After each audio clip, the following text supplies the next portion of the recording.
ሰላም እንደምን አላችሁ? ይህ የዘጠነኛ ክፍል ባዮሎጂ ዩኒት 3 ሴልስ የሚለው ዩኒታችን ነው። በዚህ ቪዲዮ ደግሞ የዩኒቱን ስድስተኛ ክፍል እንመማራለን። በዛሬው ዕለት the cell and environment የሚል ቶፒክ ይኖረናል። በዚህ ቶፒክ ዙሪያ እየተማርን ለተወሰኑ ደቂቃዎች እንቆያለን ማለት ነው።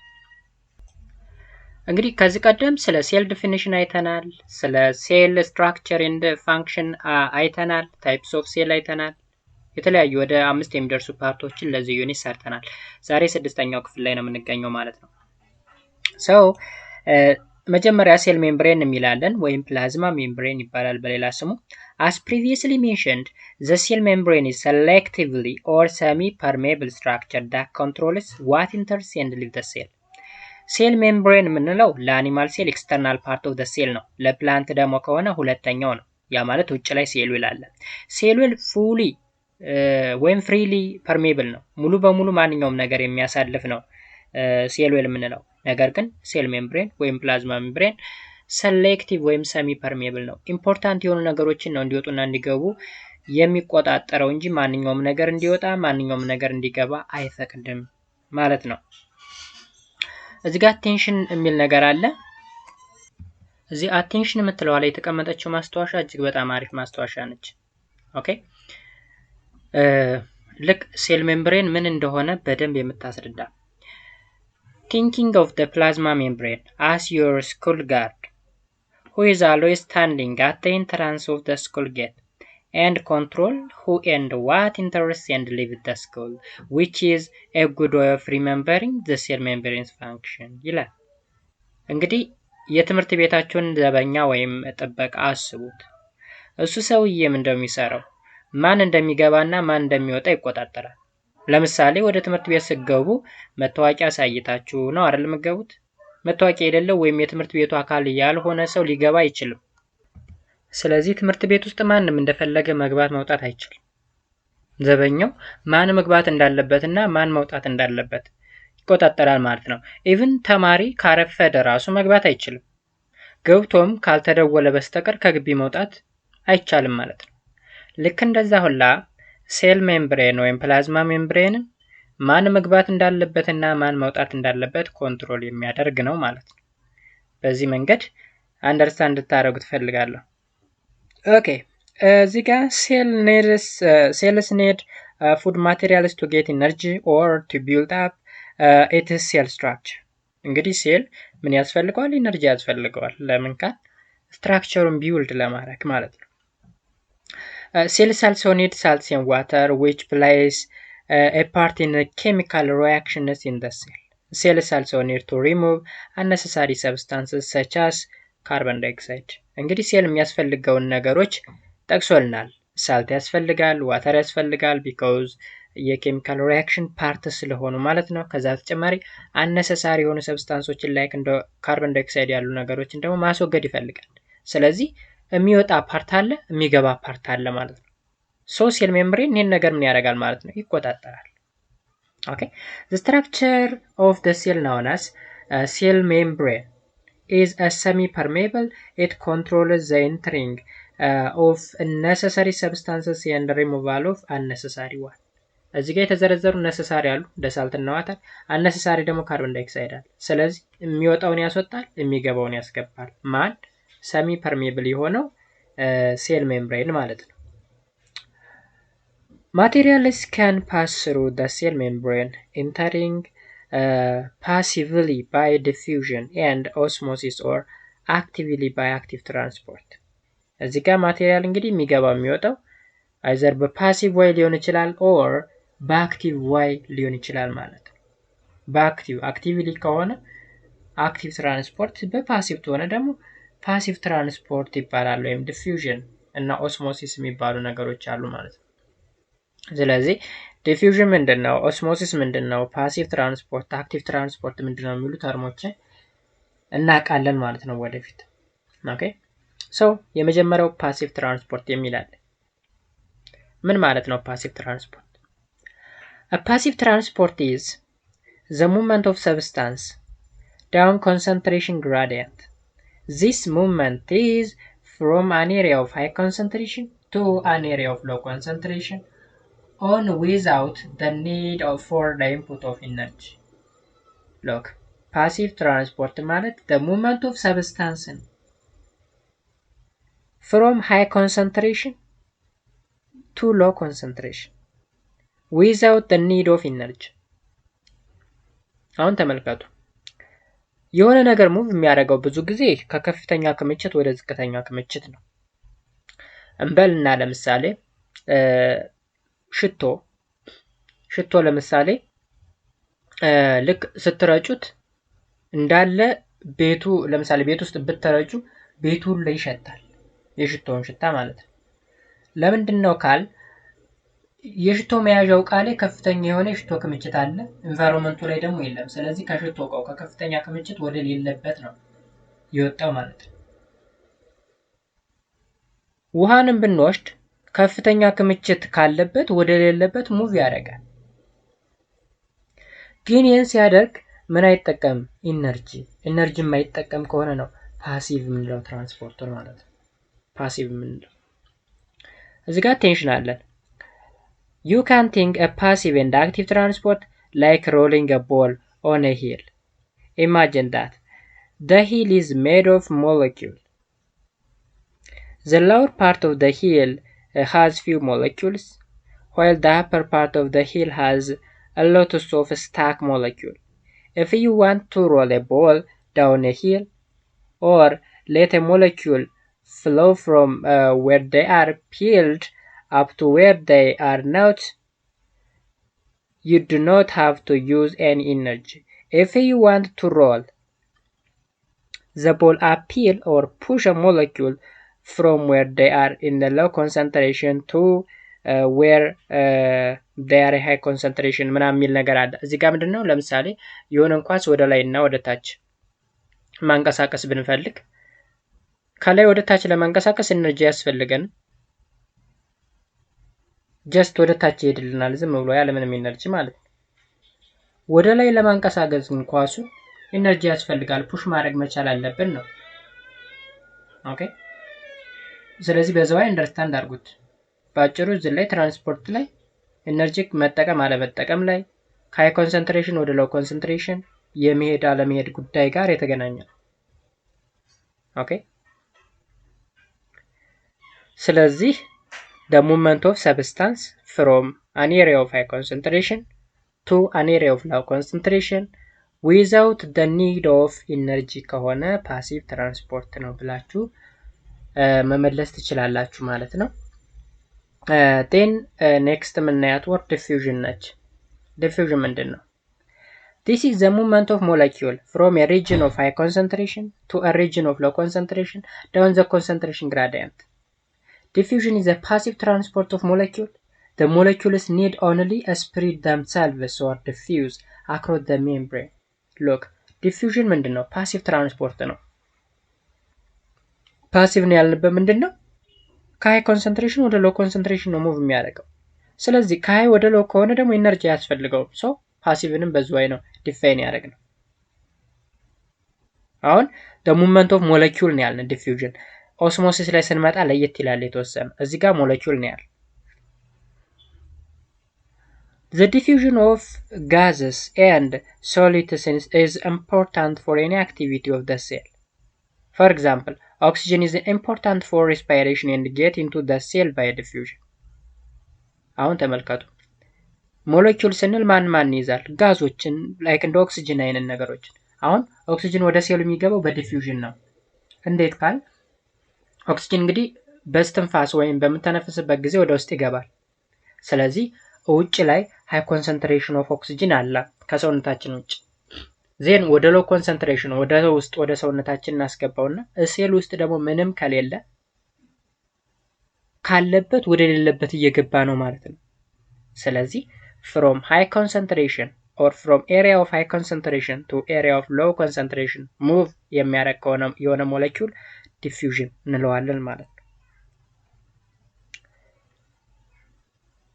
እዚህ ጋር የንስል ነው እስኪ ከዛ በፊት ግን ላይ ምን አለን ዴፊኒሽን አለን ሁሉንም መቱን እንየውና ዲፋይን እናደርጋለን በየነበር እንዳንረሳው diffusion ማለት it is a net movement of molecules or ions from a region of high concentration to a region of low concentration ብለን ዲፋይን አድርገናል ኦስሞሲስ ወደታች የምናየው ነው is a diffusion of water molecules from a region of high concentration or dilute solution to a region of their low concentration or concentrated solution ይላል።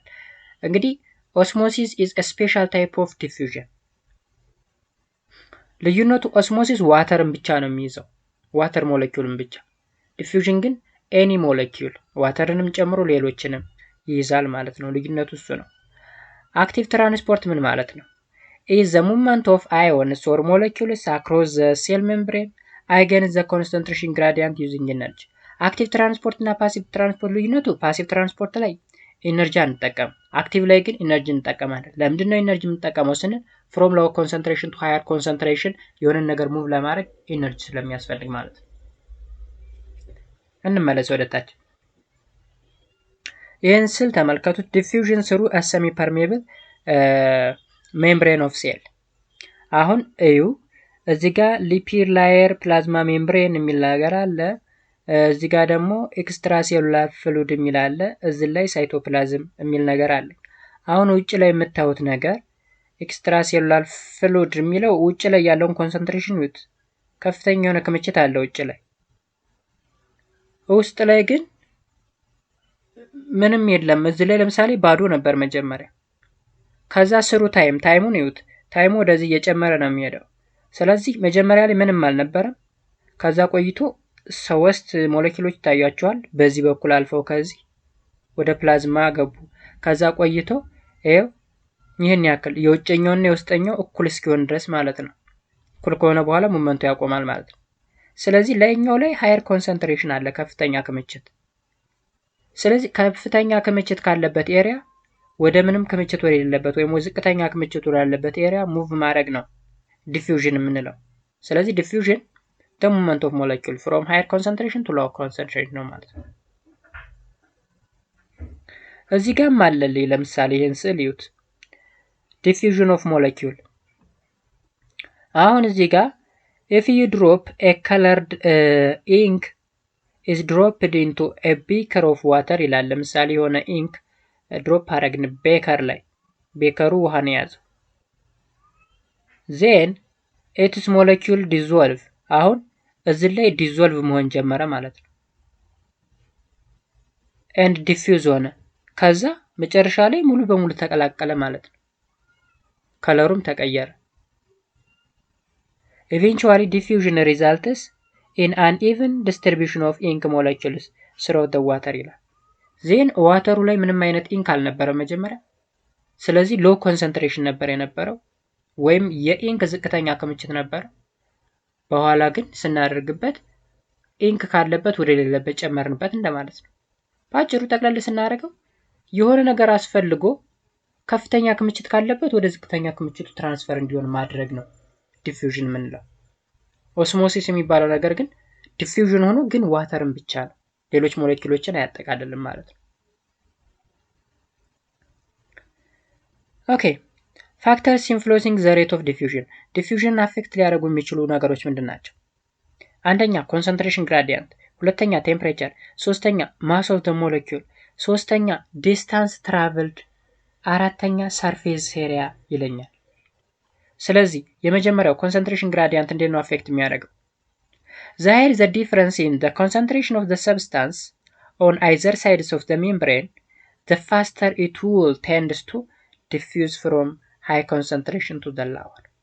concentration gradient ያ ማለት ክምችቱ አንደኛው ላይ ከፍተኛ ክምችት አንደኛው ላይ ምንም ክምችት ከሌለው በፍጥነት ዲፊውዝ ይሆናል ማለት ነው። ኦኬ ስለዚህ ከፍተኛ የሆነ ዲፈረንስ ካለ ስፒድ አፕ ይሆናል። ሁለተኛ ቴምፕሬቸር።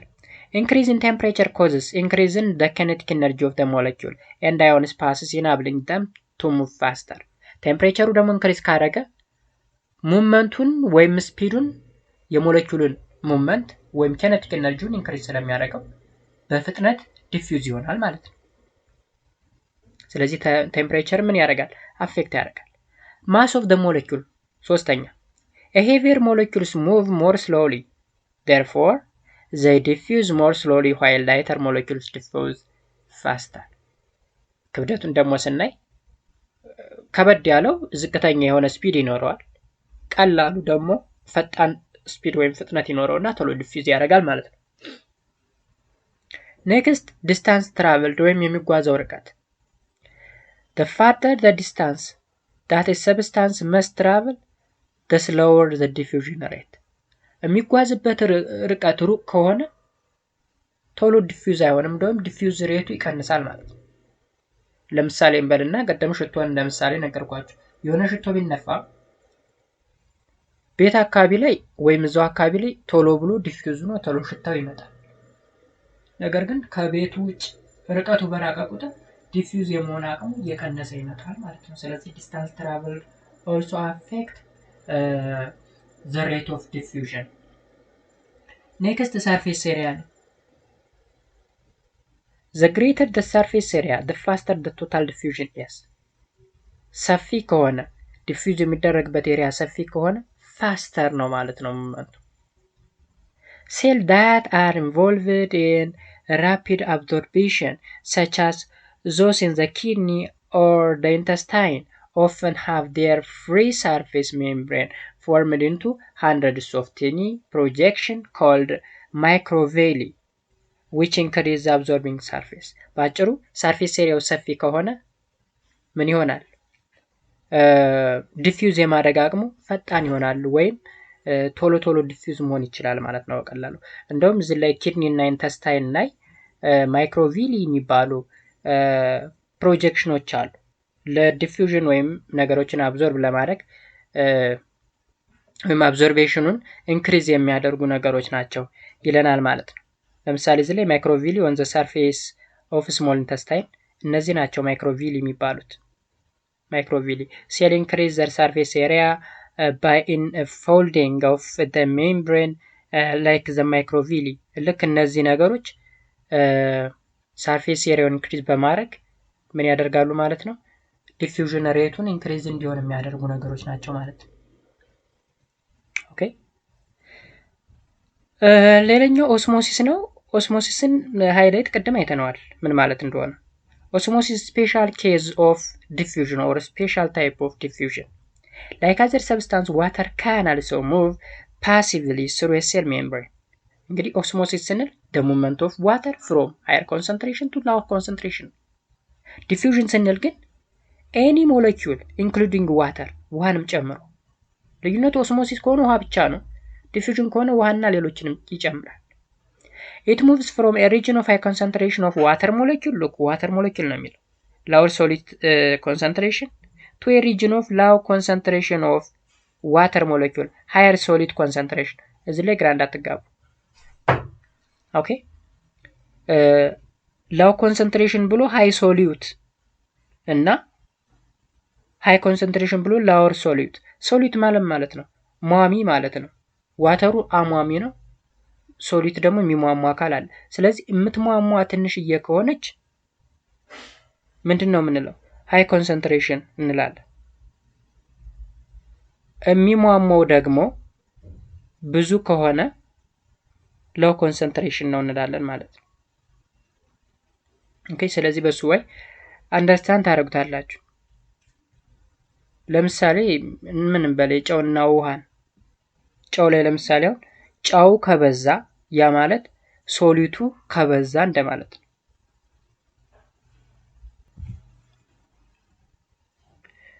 So the movement of water is affected by the concentration of the substance or solid dissolved in the water. Basically, water moves from area where there is more water to the area of less water is. ባጭሩ ኦስሞሲስ higher concentration of water to low concentration of water ነው፣ ወይም ከፍተኛው ውሃ ክምችት ካለበት ዝቅተኛ ወዳለበት ሙቭ ያደርጋል ማለት ነው። እዚህ ጋር ለምሳሌ ማየት ትችላላችሁ። አሁን ፓርሻል ፐርሜብል ሜምብሬን አለ ይሄ። ኦኬ ዜን እዚህ ጋር የሚታያችሁ ነገር አለ፣ እዚህ ጋርም የሚታይ ነገር አለ። አሁን እነዚህ ቢጫ ቢጫዎች ምንድነው? ሶሊድ ሞለኪውል ናቸው። ሶሊድ ሞለኪውል። እዚህ ጋር ደግሞ ዋተር ሞለኪውል አለ ትናንሹ ማለት ነው። እዚህ ጋር እንደምታዩት ኤ ላይ ትንሽዬ የሆነ ሶሊዩት ነው ያለ። እዚህ ጋር ደግሞ ብዙ የሆነ ምን አለ? ሶሊዩት። ስለዚህ ትንሽዬ የሆነ ሶሉት አለ ማለት ሃይ ኮንሰንትሬሽን ነው ማለት ነው። ሃይ ኮንሰንትሬሽን። እዚህ ጋር ደግሞ ብዙ ሶሉት አለ ማለት ሎው ኮንሰንትሬሽን ነው። ስለዚህ ከሃየር ኮንሰንትሬሽኑ ወይም ባጭሩ ቀጭን ልበላችሁ፣ ቀጭን የቀጠነ ነገር ምንም አይነት የሚሟሟ ነገር የሌለው እንደማለት ነው። ዴን ወዳለበት ይሄዳል ማለት ነው። ምክንያቱም እዚህ ላይ ብዙ ውሃ ስለሚያስፈልግ። ኦኬ ዜን እዚህ ጋር ሚዩት ያው ነው ስዕሉ። ስለዚህ ምን ሆነ? ውሃው ምን አደረገ? ኢንክሪዝ አደረገ። አይታችኋል። ለምሳሌ እዚህ ላይ የዋተሩ ሌቭል እኩል ነበረ፣ ግን ኮንሰንትሬሽኑ የተለያየ ስለሆነ ከሃየር ኮንሰንትሬሽን ወደ ሎወር ሄደ። ከዛ የውሃው መጠን ያው ሌቭሉ ከፍ አለ ማለት ነው። ሶ ይሄ ምን ይባላል? ኦስሞሲስ ይባላል። አንደኛ ሲያብራራው ቢፎር ኦስሞሲስ ቱ ሶሉሽንስ አር ሰፓሬትድ ፓርሻሊ ፐርሜብል ሜምብሬን ቢ ሃዝ a higher solid concentration than A ይላል። አሁን እዚህ ላይ ያየናቸው ነገሮች the soluble molecules are too large to pass through the pore in the membrane but the water molecules are small enough። እንደምታዩት አሁን እዚህ ላይ ይሄ ሶሉት ነዋል ቢጫው። ስለዚህ ትራንስፈር የሚሆነው ምኑ ብቻ ነው? ዋተሩ ብቻ ነው። ቢጫው በእነዚህ ቀዳዳዎች ማለፍ አይችልማ፣ ወይም ሶሉቱ ማለት ነው። ነገር ግን ሶልቨንቱ ወይም አሟሚው ኢን አወር ኬዝ ዋተሩ በቀላሉ ማለፍ ይችላል እያለኝ ነው። ሁለተኛ as the arrow in the diagram A indicates more water molecules moved from A to B than from B to A። የአሮ የሚያመላክተው ደግሞ ከኤ ወደ ቢ እየሄደ መሆኑን ነው።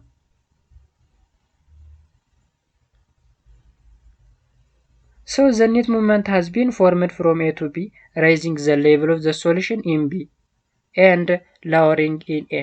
ስለዚህ መጨረሻ ላይ የኤ መጠን እያነሰ መጣ፣ የቢ ደግሞ እየጨመረ መጣ። ምክንያቱም ኔት ሙቭመንቱ ከኤ ወደ ቢ ስለነበረ ማለት ነው።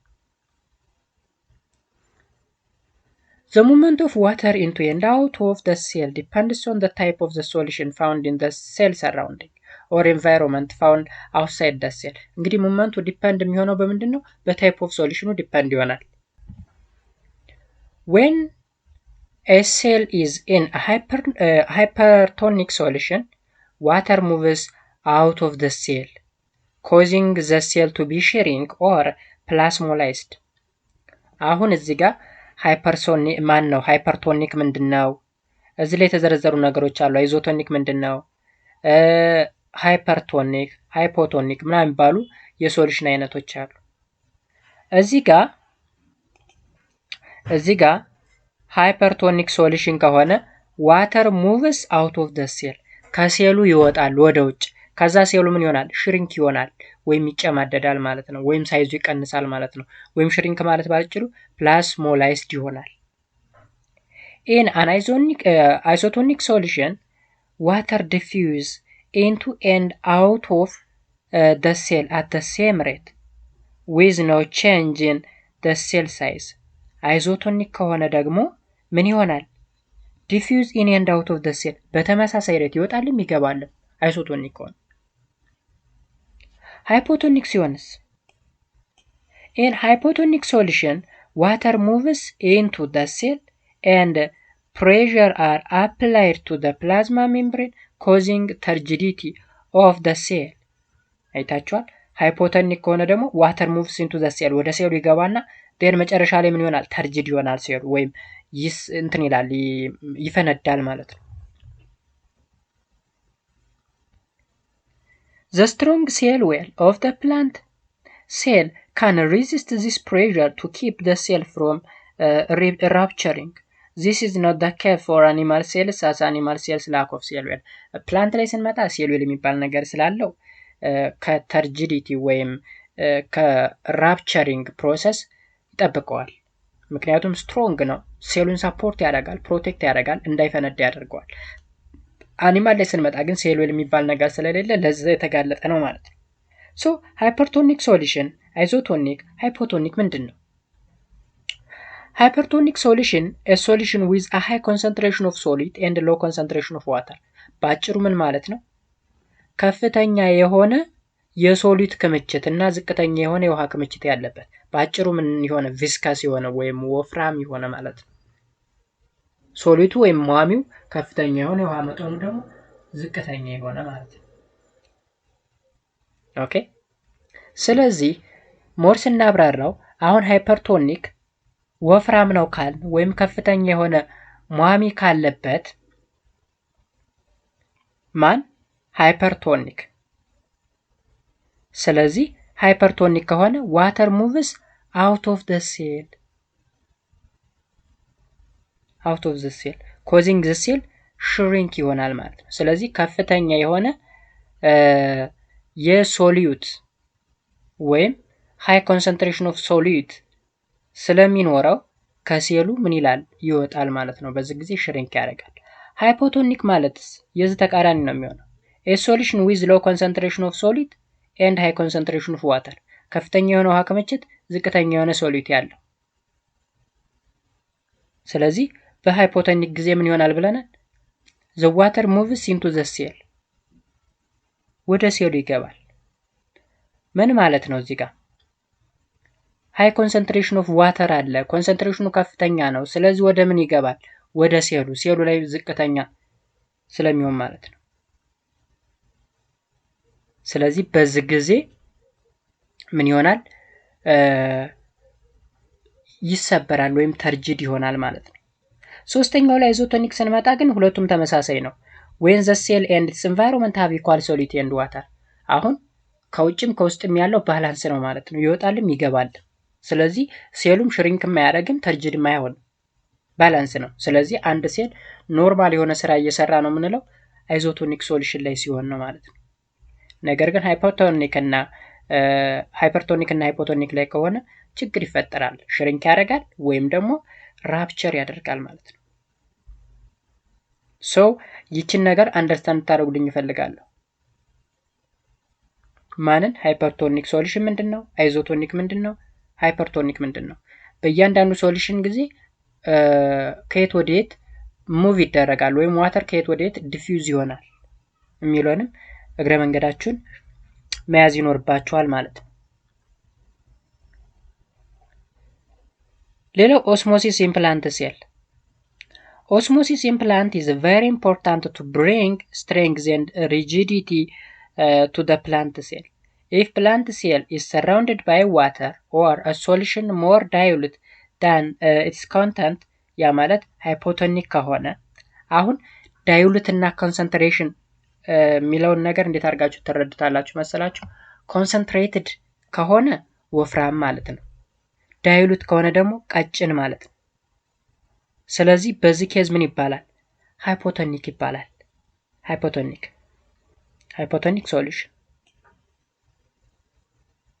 If a plant cell is surrounded by water or solution more dilute than its content, ውጭ ላይ ያለው ምንድነው? ቀጭን ነው ማለት ነው።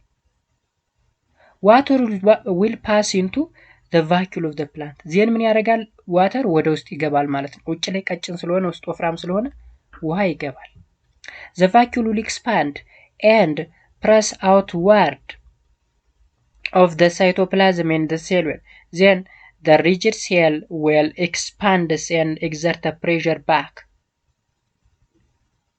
preventing the cell from taking into too much water and bursting. The plant becomes very turgid due to the pressure of the water pressing outward on the cell wall. ስለዚህ እዚህ ጋር ተመልከቱ። ለምሳሌ ፕላዝማ ማነው ሳይቶፕላዝም አለኝ፣ እዚህ ላይ ቫኪዩል አለኝ፣ ሴል ዌል አለኝ።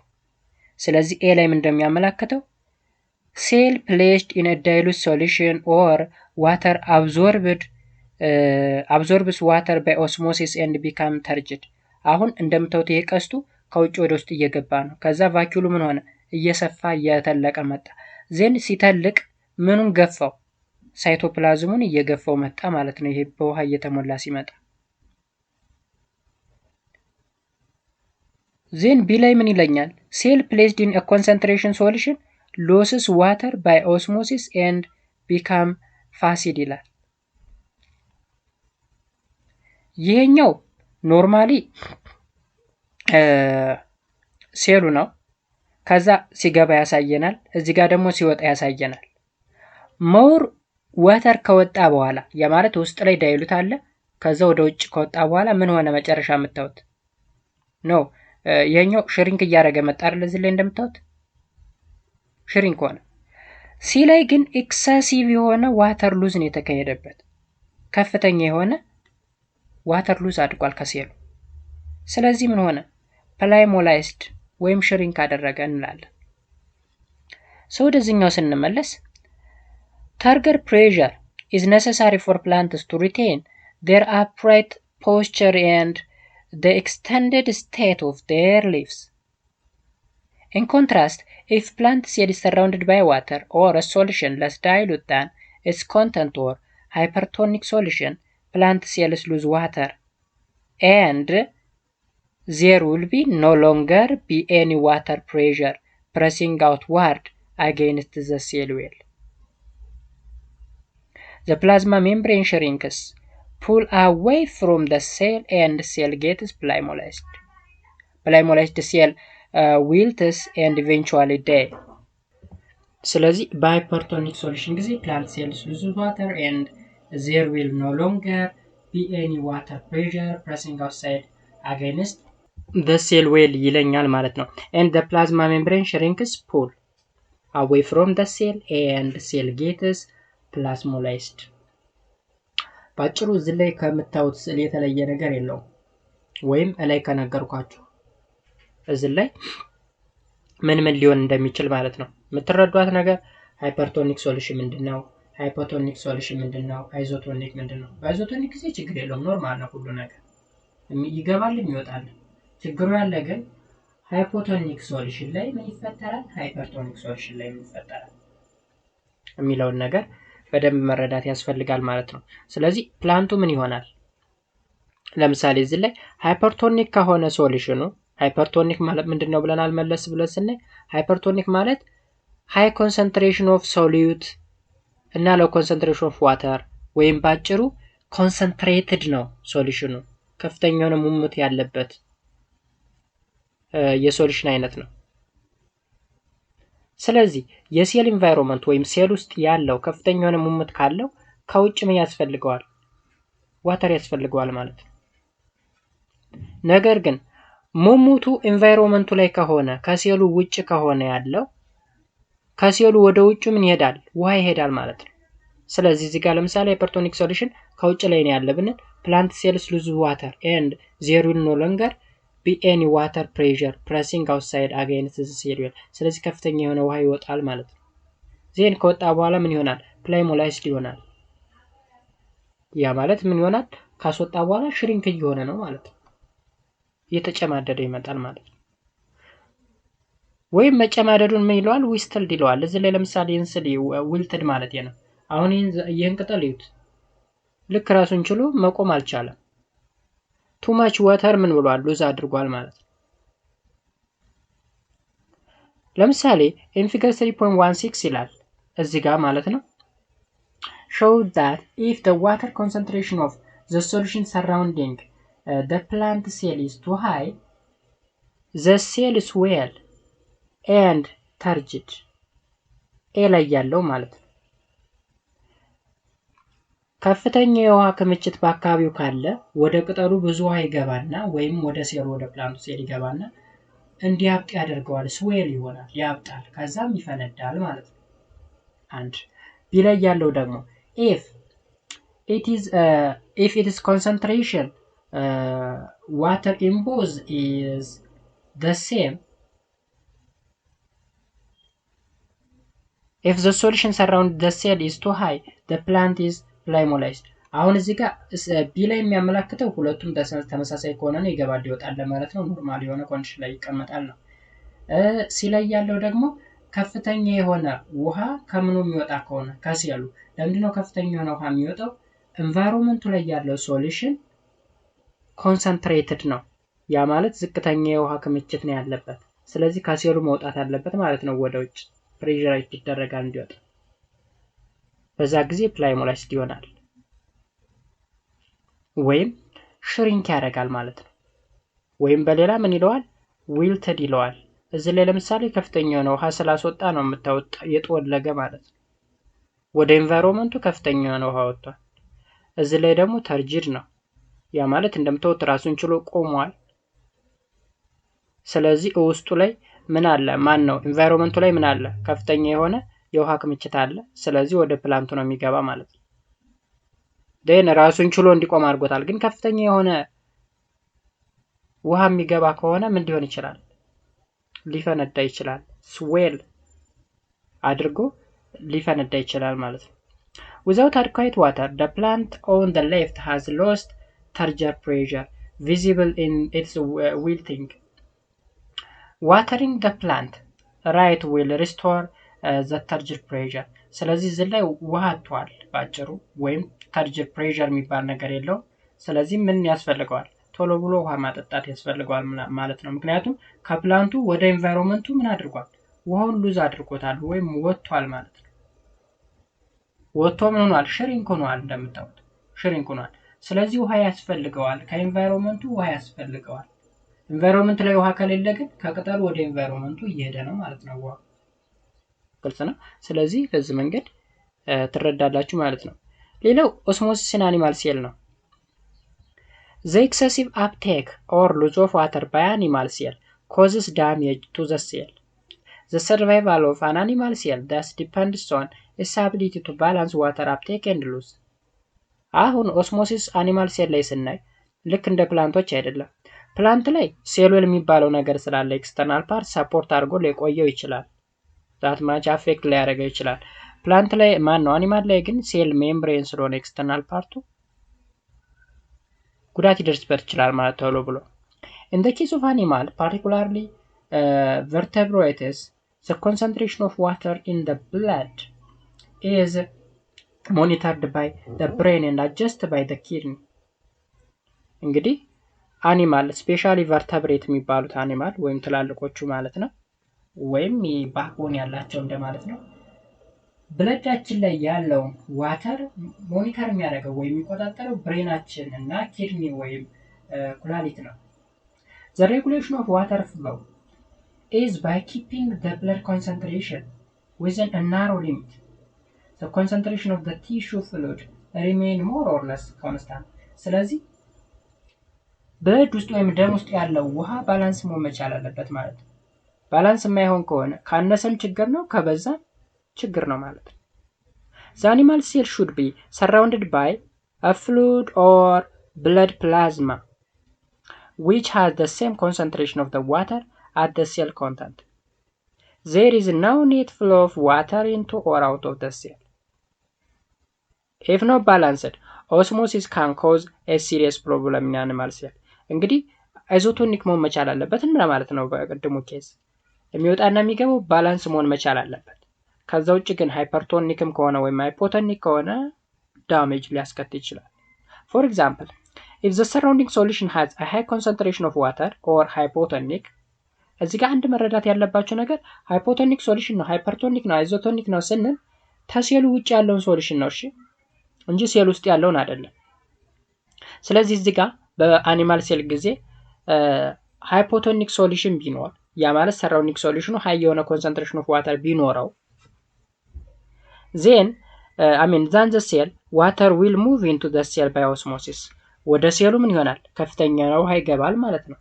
ምክንያቱም ውጭ ከፍተኛ የሆነ ክምችት ስላለ water entering the cell will make the cell swell up. ምን እንዲሆን ያደርገዋል? እንዲያብጥ ያደርገዋል ማለት ነው። ከፍተኛ ነው ውሃ እየገባ ስለሆነ Animal cell have no cell wall and membrane has a little strength. Water will continue to enter and the cell will eventually burst. መጨረሻ ላይ ከፍተኛ የሆነ ውሃ ከገባ በኋላ ሴሉ ምን ይሆናል? ብረስት ይሆናል ወይም ይቀደዳል ወይም ይፈነዳል ማለት ነው። This process is called hemolysis ይባላል። hemolysis ምን ማለት ነው? ከፍተኛ የሆነ ዋተር ኮንሰንትሬሽን ወደ ሴሉ ይገባና ብረስት ማድረግ ወይም መፈንዳት ማለት ነው። ስለዚህ hemolysis of the cell which can occur in the red blood cell ቀይ ደም ሴል ላይ የሚፈጠር ነገር ነው። Conversely, if the surrounding solution has low concentration of the water ያ ማለት hypertonic ተሆነ ወይም የውጨኛው ከሴሉ ውጭ ያለ environment ዝቅተኛ የሆነ የውሃ ክምችት ካለው water will pass out of the cell by osmosis and the cell will shrink. ስለዚህ ከሴላችን ወደ ኢንቫይሮንመንቱን ያደርጋል። ከፍተኛ የሆነ ውሃ ያወጣና ሴላችን ምን ይሆናል? ሽሪንክ ያደርጋል። ለምሳሌ በዲያግራም ይዩት ይሄን ነገር። ኤ ላይ እንደምታዩት እንግዲህ ሬድ ብለድ ሴል ለማለት ነው ብረስትስ አደረገ ወይም ምን አደረገ? ፈነዳ እንደማለት ነው። እንደምታዩት ከፍተኛ የሆነ ዋተር ወደ ውስጥ እየገባ ነው። ፒውር ዋተር ኦር ዳይሉት ሶሉሽን ነው። ኮንሰንትሬሽን ኦፍ ሶሊድ ሞለኪውል ምን እያደረገ ነው? እየገባ ነው። ከዛ ብረስት አደረገ። ቢ ላይ ደግሞ ሶሉሽን ዊዝ ዘ ሴም ኮንሰንትሬሽን አስ ሬድ ሴል። ስለዚህ ሬድ ሴል ሪሜን ኖርማል። ከውጭም ከውስጥም ያለው ተመሳሳይ የሆነ ኮንሰንትሬሽን ወይም አማውንት ኦፍ ዋተር ስላለ ይገባልም ይወጣልም። ስለዚህ ባላንስ ነው። ሴሉ ምንም አይሆንም። ሲ ላይ ደግሞ ሬድ ሴል ምን ሆነ? ሬድ ብለድ ሴል ሽሪንክ አደረገ። ኮንሰንትሬሽን ሶሉሽን ያ ማለት ሃይ ኮንሰንትሬሽን ኦፍ ሶሊድ ሞለኪውል ወይም ውጭ ላይ ምንም አይነት ሶሉሽን ስለሌለ ወይም ኮንሰንትሬሽን ኦፍ ዋተር ስለሌለ ከሴሉ ወደ ውጭ እየወጣ ዴን መጨረሻ ላይ ምን አደረገ? ሽሪንክ አደረገ ማለት ነው፣ ያለውን ስላስወገደ። ስለዚህ በአኒማል ሴል ጊዜ ሽሪንክ ማድረጉም ብረስት ማድረጉም ከባድ ነው። ምክንያቱም ከውጭ ያለው ሴል ሜምብሬን ወይም ፕላዝማ ሜምብሬን ሰፖርት አያደርግም ወይም ሴሉን አያድነውም ማለት ነው። ሰው በዚህ ዋይ አንደርስታንድ ታደርጉታላችሁ ማለት ነው። እዚህ ጋር ለምሳሌ ሃይፐርቶኒክ ሲሆን ሴሉ ምን እንደሚመስል ሬድ ብለድ ሴል እዩት። ቱማች የሆነ ዋተር እየወጣ ነው። ኦኬ ሽሪንክ አድርጓል። ምክንያቱም ኤንቫይሮንመንቱ ላይ ዝቅተኛ የሆነ ሶሉሽን ስላለ ከሴሉ ወደ ውጭ መውጣት አለበት። አይዞቶኒክ ሲሆን ደግሞ ኖርማል ነው። ውጭም ውስጥም ያለው ተመሳሳይ ነው። ይገባል ይወጣል። እንደምታዩት ዋተር ይገባል፣ ዋተር ይወጣል። እዚህ ላይ ግን ዋተር ሲወጣ ብቻ ነው የምታዩት። ሃይፖቶኒክ ሲሆን ደግሞ ውጭ ላይ ከፍተኛ የሆነ የዋተር ክምችት አለ። ስለዚህ ወደ ሴሉ ይገባል ማለት ነው። ሶ ቱማች ዋተር እየገባ ነው። ዴን መጨረሻ ላይ ምን አደረገ? ፈነዳየው። እንደምታዩት ብረስት ሆነ ማለት ነው። ሶ እዚህ ጋር የሂውማን ሬድ ብለድ ሴል አለ ወይም አኒማል ሴል ነው። እዚህ ጋር ደግሞ የማን ነው? የአኒማል ሴል። ማን ነው? ፕላንት ሴል ማለት ነው። ፕላንት ሴል ላይ በማን ኬዝ ጊዜ?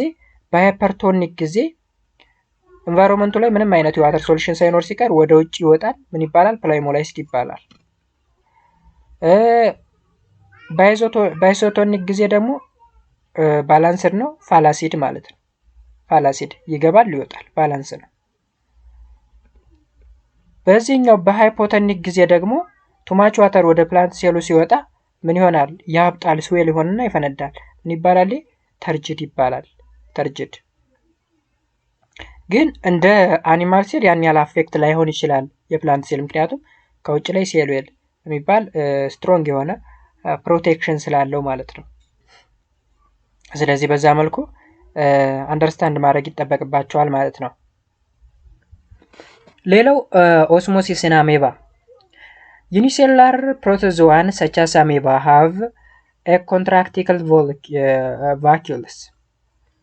Contracticle vacuoles are a membranous structure which controls the intracellular water balance by accumulating and expelling excess water out of the cell, allowing cell to survive under a hypertonic stress, as in a pond water particles in the osmoregulation of the cell and prevent the burst of the cell ይላል። እንግዲህ ኦስሞሲስ ኢን አሜባ ምን አለው? ኮንትራክቲክል የሆነ ቫኪዩል አለው አለ። ይህ የሚያገለግለው አገልግሎቱ ምንድን ነው? አሜባ ብዙ ጊዜ ውሃማ ቦታ ላይ ስለሚኖር ውሃ አለ ማለት ደግሞ ከሴሉ ውጭ ከፍተኛ የሆነ ክምችት ያለው ዋተር አለ። ኦኬ ስለዚህ ወደ ሴሉ ገብቶ ሴሉ ብረስት እንዳያደርግ፣ ያ ማለት ሃይፖቶኒክ ስትረስ ኖሮ ማለት ነው። ብረስት እንዳያደርግ ሬጉሌት የሚያደርግ የቫኪዩል አይነት ነው ኮንትራክቲክል ቫኪዩል የምንለው። The unicellular protozoan which dwell in a fresh water consume excess water. With the help of contracticle vacuoles, they drain excess water out. እንግዲህ ምንም እንኳ ከፍተኛ የሆነ ውሃ ወደ ሴሉ ቢገባም መልሶ የማስወጣት አቅም ያለው ቫኪዩል ማለት ነው ኮንትራክቲክል የምንለው። It also helps them to protect the cell in the absence of cell wall. ከዛ በተጨማሪ ሴል ዌል የሚባለው ነገር ሳይኖረው እንኳ ሴሉን ፕሮቴክት የማድረግ አቅም አለው ማለት ነው። Without those vacuoles, they might take in too much water ስዌል ኤንድ ብረስት አውት። ይሄ ፓርቲክል ከሌለ ይሄ ቫኪዩል ከሌለ ግን ምን ይሆናል? ከፍተኛ የሆነ ወይም ቱማች የሆነ ዋተር ወደ ውስጥ ይገባና ስዌል ይሆናል። መጨረሻ ላይ ብረስት አውት ይሆናል ማለት ነው። ስለዚህ ኮንትራክቲክል ቫኪዩል መኖሩ ምን አድርጎታል ማለት ነው? ሰርቫይቭ እንዲያደርግ ቱማች ዋተር ወደ ውስጥ ቢገባ እንኳ ቀስ አድርጎ ማስወጣት የሚችል የምን አይነት ነው? የቫኪዩል አይነት ስለሆነ ሰርቫይቭ ማድረግ እንዲችል አድርጎታል ይለኛል ማለት ነው። ማን? የአሜባ። ኔክስት ምንድነው የምናገኘው? አክቲቭ ትራንስፖርት ነው። እስካሁን ፓሲቭ ነበር ስናይ ነበር። ዘ ሞመንት ኦፍ ሞለኪውልስ ፍሮም ሃይ ኮንሰንትሬሽን ቱ ሎው ኮንሰንትሬሽን ብለን ነበር ስናይ ነበር። አሁን ደግሞ አክቲቭ ትራንስፖርት። Active transport is the movement of molecules from area where there is less concentration to area of there are more concentration using energy. ልዩነቱ ከፓሲቭ የሚለየው ኢነርጂ ይጠቀማል። ኢነርጂ የሚጠቀመው ለምንድን ነው? ከላወር ኮንሰንትሬሽን ወደ ሃይ ኮንሰንትሬሽን ስለሆነ። ለምሳሌ ውሃን ከዝቅተኛ ቦታ ወደ ከፍተኛ ቦታ ለመውሰድ ግዴታ ኢነርጂ ያስፈልጋል። ከከፍተኛ ቦታ ወደ ዝቅተኛ ለማውረድ ግን ያለ ኢነርጂ ራሱ ይፈሳል። So active transport enables cells to use their stored energy to concentrate molecules inside or outside the cell ይለኛል። ስለዚህ አክቲቭ ትራንስፖርት ጊዜ ምን መጠቀም ያስፈልጋል? ኢነርጂ ወይም ጉልበት መጠቀም ያስፈልጋል ማለት ነው። አክቲቭ ትራንስፖርት enables cells to use their stored energy to concentrate molecules inside or outside of the cell።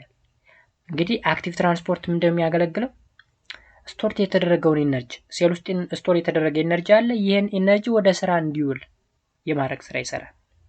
Active transport is the movement of particle through a cell membrane from a region of lower concentration to a region of higher concentration against the concentration gradient using energy released during respiration። አይታችኋል? አክቲቭ ትራንስፖርት ማለት ቀላል አድርጎ ዲፋይን ሲያደርግ the movement of particles የፓርቲክሎች እንቅስቃሴ በየት? በሴል ሜምብሬን ከምን?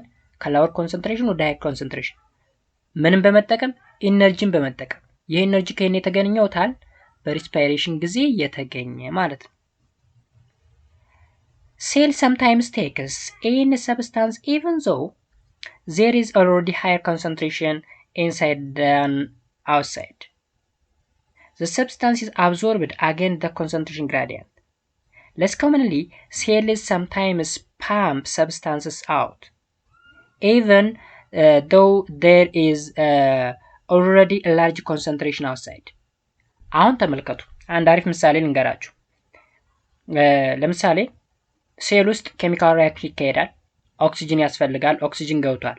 ኦክሲጅን እንግዲህ ከሴሉ ውጭ ያለው ከፍተኛ ነው፣ ወደ ውስጥ ዝቅተኛ ስለሆነ በምን? በኦስሞሲስ በኦስሞሲስ ሳይሆን በዲፊውዥን። ኦስሞሲስ ለዋተር ብቻ ስለሆነ ማለት ነው። በዲፊውዥን አማካኝነት ወደ ሴሉ ገባ። ዜን ሴል ውስጥ ምን አለ? ካርበን ዳይኦክሳይድ አለ። ስለዚህ ያ ካርበን ዳይኦክሳይድ ይደረጋል፣ ሙቭ ይደረጋል ማለት ነው ወደ ውጭ። ወይም ሞር ቀለል ለማድረግ ይህን ስል እንመልከተው። እዚህ ጋር ያለውን አክቲቭ ትራንስፖርት ለምሳሌ ሎወር ሶሊድ ኮንሰንትሬሽን ወይም እዚህ ላይ ሎ ኮንሰንትሬሽን አለኝ፣ እዚህ ጋር ደግሞ ሃየር ኮንሰንትሬሽን አለኝ። ስለዚህ ኖርማሊ የሆነ ነገር ሙቭ ማድረግ ያለበት እዚህ ላይ ሃይ ኮንሰንትሬሽን ካለው ወደ ዝቅተኛ ኮንሰንትሬሽን ነበር። ነገር ግን ዳይሬክሽኑ እንደምታዩት ከዝቅተኛ ኮንሰንትሬሽን ወይም ከሎወር ኮንሰንትሬሽን ወደ ከፍተኛ።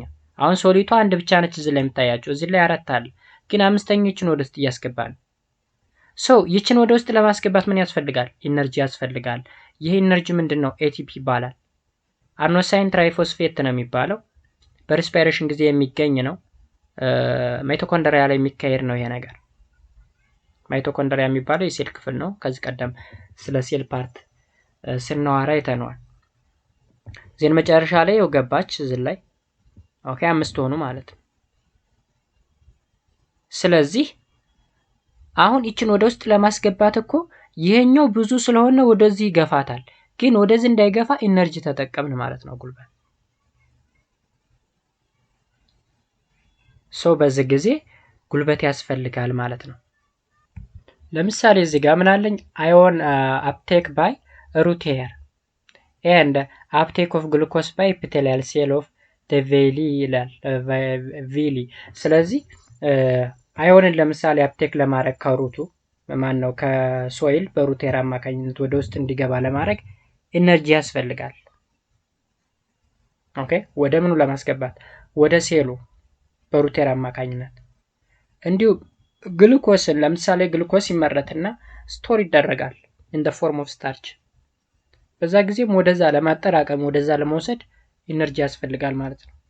ሶ ይሄ ነገር ምን ይባላል? በአጠቅሉ አክቲቭ ትራንስፖርት ከሎወር ኮንሰንትሬሽን ወደ ሃየር ኮንሰንትሬሽን ማከማቸት ወይም መውሰድ ትራንስፖርት ማድረግ። ይህም በምናደርግበት ጊዜ ኢነርጂ እንጠቀማለን ወይም ጉልበት እንጠቀማለን። ስለዚህ አክቲቭ ትራንስፖርት ከፓሲቭ የሚለየው ፓሲቭ ዊዛውት ኢነርጂ ነው። አክቲቭ ሲሆን ግን ኢነርጂ በመጠቀም ነው ማለት ነው። ሶ የዛሬው ክላስ ይሄንን ይመስላል። ያልገባችሁና ግልጽ ያልሆነላችሁ ነገር ካለ ኮሜንት ሴክሽን ላይ አሳውቁልኝ። ስፔሻሊ የምትደገም ፓርት ካለች ትንሽ ሰፋ ያለ ስለሆነ የዛሬው ክላስ የሚደገም ይሆናል። በኔክስት በፓርት 7 ሌቭል ኦፍ ባዮሎጂካል ኦርጋናይዜሽን የሚል ቶፒክ ይኖረናል። አይ ቲንክ ይህ የዩኒቱ የመጨረሻ ቶፒክ ይመስለኛል። ያ የመጨረሻ ቶፒክ ነው። አጠር ያለች ቶፒክ ነች። እሷን በሚቀጥለው ፓርት የምንሰራ ይሆናል ማለት ነው። እስከዛው ድረስ በያላችሁበት ሰላማችሁ ይብዛ። መልካም ጊዜ። ባይ